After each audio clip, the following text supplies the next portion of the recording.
एक बार शिवजी ने अपने एक सच्चे भक्त की परीक्षा लेने का निश्चय किया।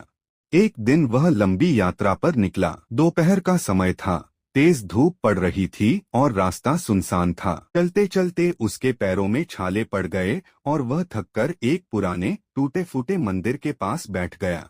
वह बोला, हे प्रभु, मैं आपकी इतनी भक्ति करता हूँ, फिर भी मेरे जीवन में सुख नहीं है और कुछ लोग बिना भक्ति के ही सुखी हैं।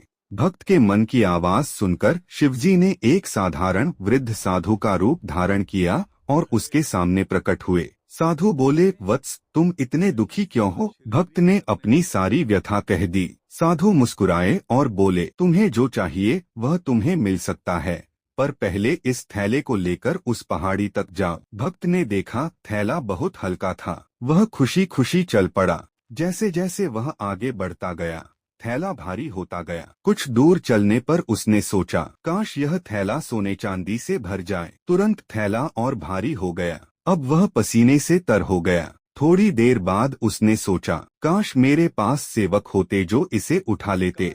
तुरंत 4 सेवक प्रकट हो गए और थैला उठाकर चलने लगे। अब उसके मन में अहंकार आ गया, मैं तो बहुत बड़ा धनी बन गया। जैसे ही यह विचार आया, सेवक गायब हो गए और थैला उसके ऊपर गिर पड़ा। वह दर्द से चिल्लाने लगा। किसी तरह घसीटते घसीटते वह पहाड़ी तक पहुंचा और थैले को खोलकर देखा। उसमें सोना चांदी नहीं बल्कि पत्थर भरे थे और हर पत्थर पर लिखा था, ईर्ष्या, अहंकार, क्रोध, असंतोष। उसी क्षण साधु के स्थान पर स्वयं भोलेनाथ प्रकट हुए। भक्त रोते हुए उनके चरणों में गिर पड़ा। प्रभु, यह सब क्या है? शिवजी बोले, वत्स, ये वही बोझ हैं जिन्हें तुम अपने मन में लेकर चलते हो। तुम सुख चाहते हो पर मन को शुद्ध नहीं करते। जिसके भीतर संतोष है वही सबसे धनी है। भक्त की आंखों से आंसू बहने लगे। उसने वहीं बैठकर अपने मन को बदलने का संकल्प लिया। अब वह रोज भगवान से कुछ मांगता नहीं था, बल्कि कहता, प्रभु, मुझे सही सोच और संतोष दे दो।